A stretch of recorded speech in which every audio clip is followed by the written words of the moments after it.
How to create a strong password. Hey guys, want to keep your account safe from hackers? It all starts with a strong password. Tip number 1. Don't use simple passwords.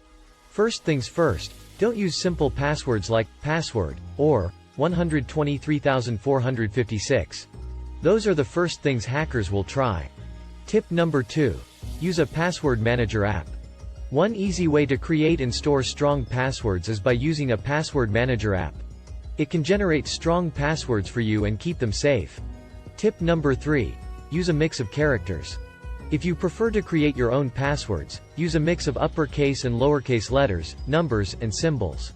For example, P@SSW0RD is much stronger than password. Tip number 4.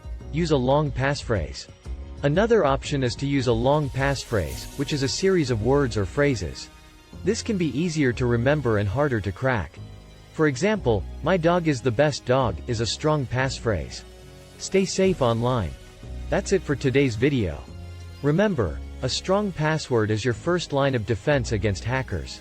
Thanks for watching.